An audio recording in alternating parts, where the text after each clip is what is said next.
Doggone it, I'm still on the freaking World War II PowerPoint. What slide am I on? 483. You only have 15? Okay, so final solution. Go ahead. Did I say that? Yeah, you did. Go back. Final solution was adopted when the Nazis decided to exterminate Jews in gas chambers with Zyklon B, Zyklon B, Zyklon B, Zyklon B. Go ahead. There were lots. We went to a concentration camp in 2010 when students and I went to Germany. And all of my kids, like I think 7 out of the 10 kids that were with me were all Jewish. And we went to these concentration camps. Auschwitz, Chelmno, and Treblinka. Go ahead. Oh, go back. Oh my gosh. The percent of people in those areas that were Jewish that what? That were sent away. Go ahead. After the war in 1945, the Nuremberg trial saw victorious allies punish just 22 surviving Nazis. Nuremberg trials, put it down, 22 Nazis. 22 Nazis. How many million people died? Anywhere from 13 to 15 million. There's always obviously different numbers because nobody can really know how many of them were actually killed. I'm not counting how many were killed in forests and woods and everything else. 22 people were held accountable. All the rest of them walked away.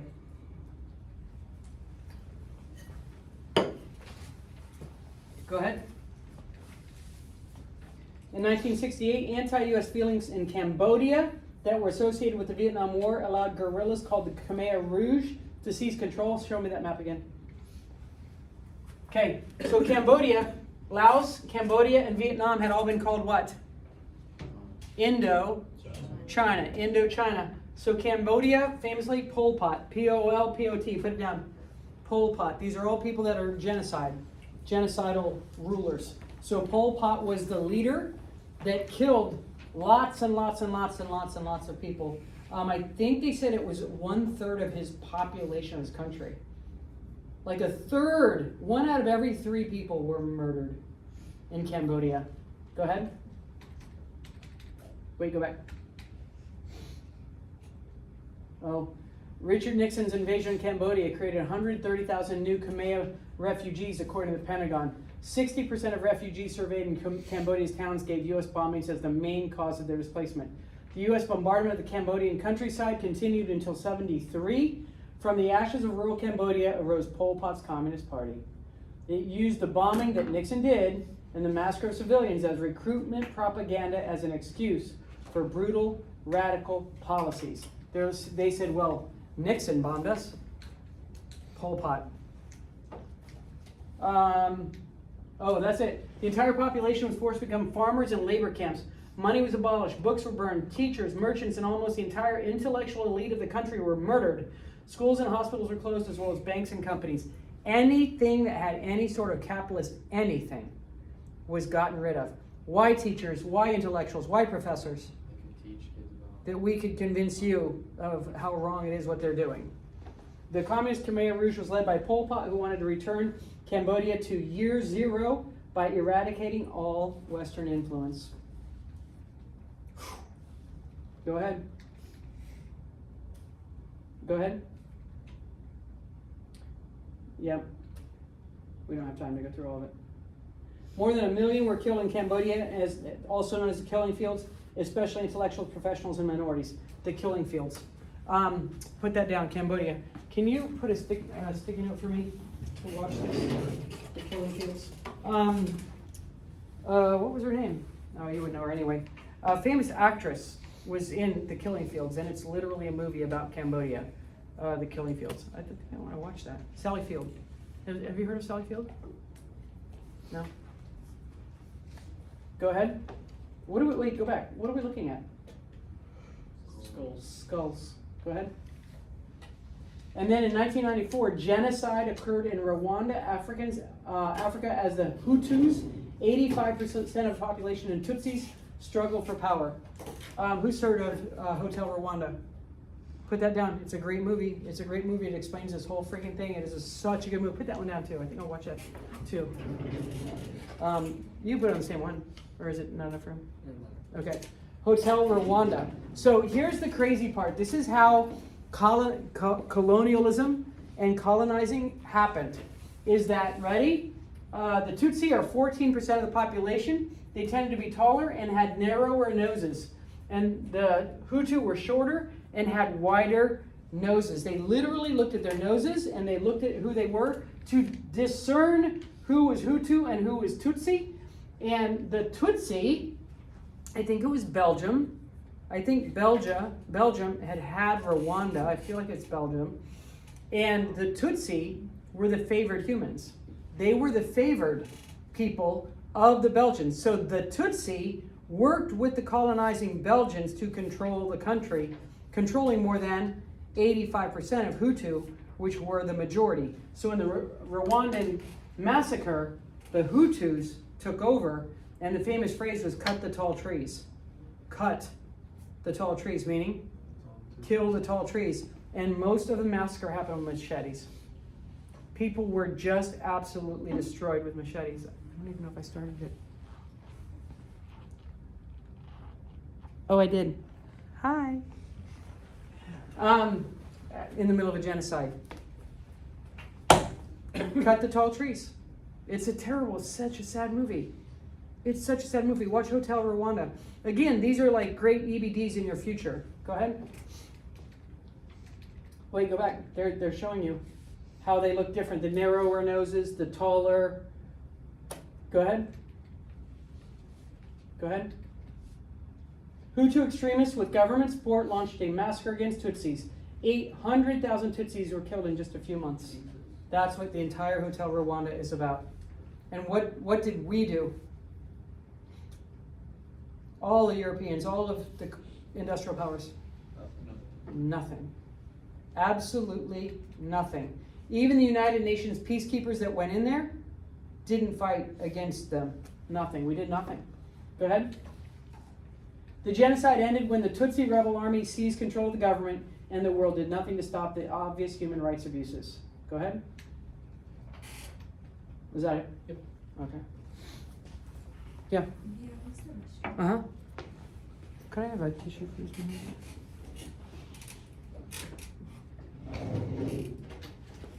Okay. Speaking of colonizers, Cold War and decolonization.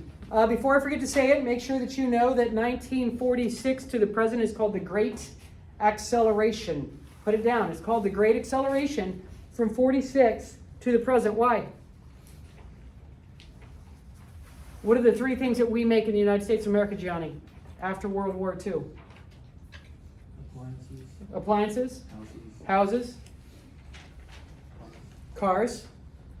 There was something else besides the appliances. We did do appliances. Cars, houses, not radios.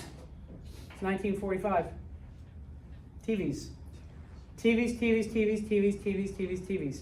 So literally in 1946, 1945 is the beginning of television. Bless you. The beginning of television. Can everybody hear that? I mean, how many, did you know this part or not? Did you guys know this part? The TV has only been around like, that's about 16 years, 15 years before me, 1946. 15 or 16 years before me is TV.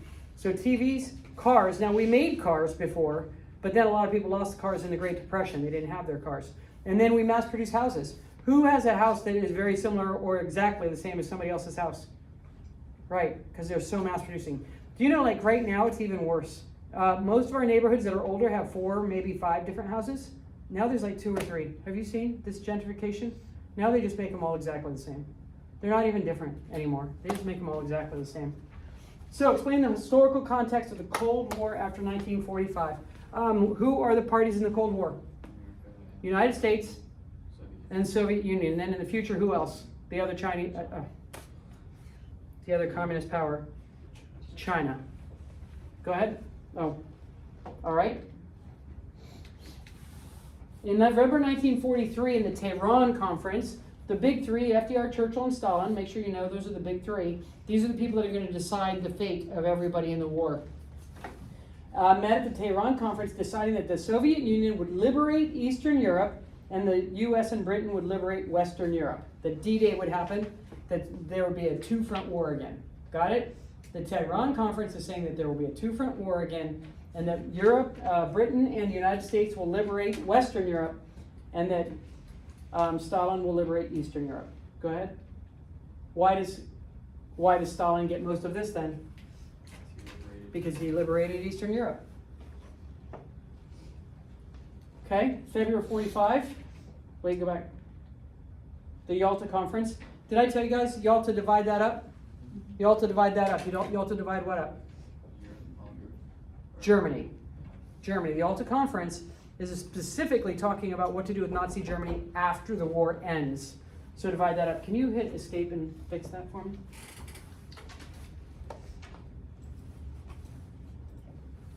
Thanks.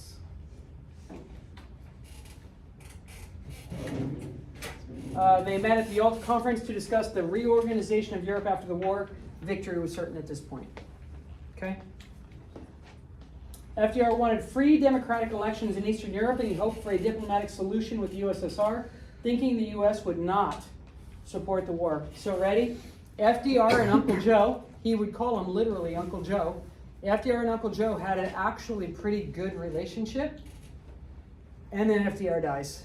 April 12, 1945, and Truman takes his place, and the relationship between Truman and Stalin was contentious. So had FDR lived even 2-3 more years, then maybe there wouldn't have been a Cold War. I don't know, maybe there would have been anyway. But it's one of those what if questions, like what if FDR had just lived for a few more years?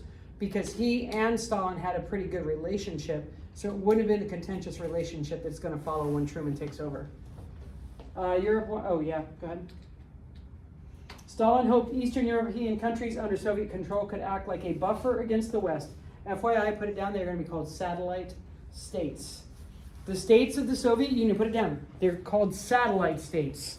They are part of the Soviet Union and referred to as satellite states. And whether they want to or not, they will be part of the Soviet Union. Go ahead. Oh, no, go back. Whoever occupies a territory also imposes his own social system. Everyone imposes his own system as far as his armies can reach. It cannot be otherwise. Was he right? Communism followed whoever they took over? What about us? Did democracy follow whoever we took over? Stalin assured the Allies that there would be fair and free elections in Soviet-controlled Eastern Europe. Wink. Yeah, sure, we're going to have free elections. Sure. Potsdam Conference. I told you that's when they told him about the bomb. So you guys are probably going to have to know these conferences. They told him that there was a bomb and they said unconditional surrender. U.S. and Britain finally informed the Soviets of the atomic weapon, although Stalin's spies had long since kept him informed of the Manhattan Project. Truman demanded fair and free elections in Eastern Europe, which was occupied by Soviet troops. Stalin refused free elections and installed communist dictatorships in East Germany, Poland, Czechoslovakia, all those. Excuse me. Hungary, Bulgaria, and Romania. They are satellite states. The conferences during and after World War II did not settle issues between the U.S. and Soviet Union, which set the stage for the Cold War. Go back. Go back. Oh, is the picture forward? Go ahead. Go back.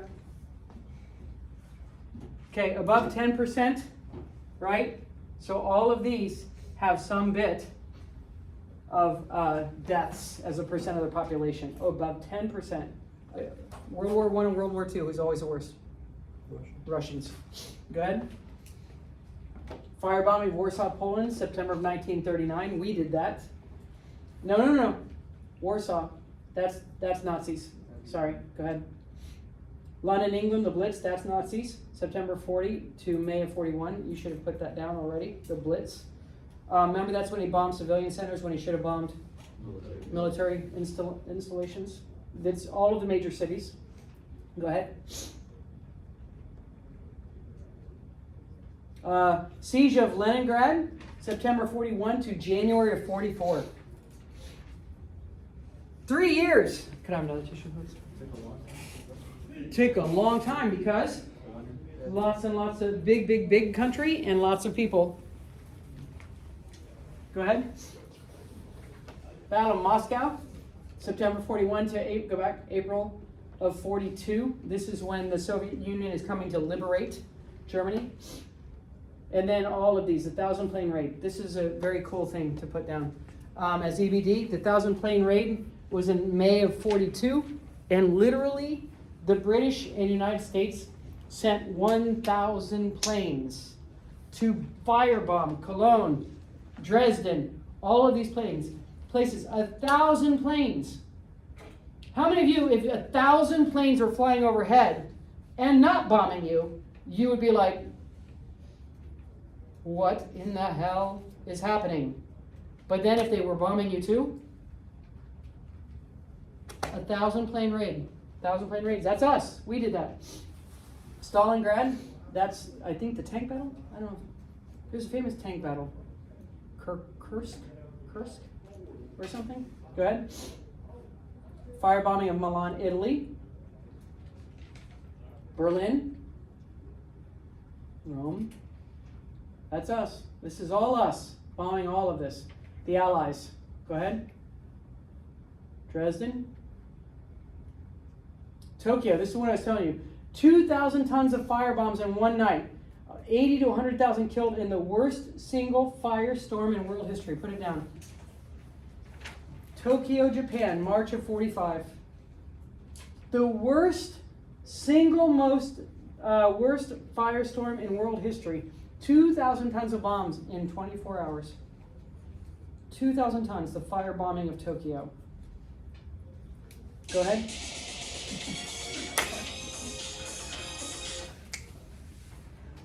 Why did you stop my music? Sorry.